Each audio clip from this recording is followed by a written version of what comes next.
என் பேர் ஐயப்பன். நான் திருவொற்றியூர் குப்பையில் இருக்கேன். இதுக்கு முன்னாடி பார்த்தீங்கன்னா அலையோட சீற்றம் அதிகமாக இருக்கும். பார்த்தீங்கன்னா போட்டெல்லாம் உடையும், கட்டுமரம்லாம் கவுந்துரும், ரொம்ப ரிஸ்க்காக இருக்கும். இது இந்த ஹார்பர் வந்ததுலேருந்து நம்ம தொழில் பண்ணுறது நல்லா இருக்குது. அது இல்லாமல் பார்த்தீங்கன்னா மீன் வைக்கிறதுக்கு இங்கேருந்து காஷ்மீர் தான் போனோம்.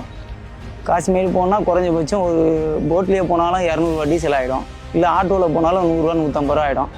இப்போ அதெல்லாம் கொஞ்சம் மிச்சமாக இருக்குது. அதை வச்சு நம்ம கடலுக்கு போகிறவங்க ஷேர் பண்ணிடுவோம்.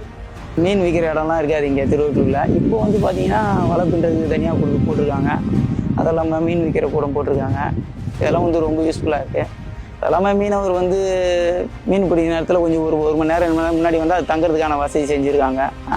பெரிய போட்டு வர மாதிரியும் இது பண்ணி போட்டிருக்காங்க. வலை வேலை செய்கிறதுக்கு இந்த பில்டிங் கொடுத்துருக்காங்க, நல்லா இருக்குது. இது முன்னாடி இல்லை இந்த வசதி எதுவும்.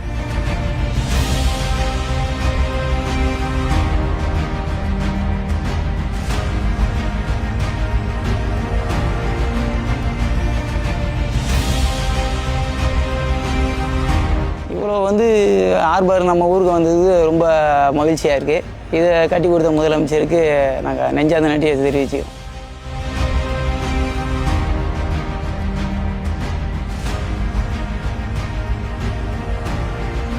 என் பேர் எழில்.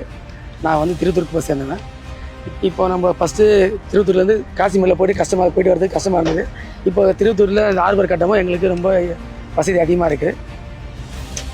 அதனால் இப்போ இங்கே மீன் ஏலம் வர்றதுக்கு, மீன் பதப்படுத்துறதுக்கு, மீன் தங்குற வசதி எல்லாமே இங்கே இருக்குது. திருவொற்றியூரில் ஹார்பர் அமைச்சு கொடுத்ததுக்கு முதலமைச்சருக்கு மிக்க நன்றி.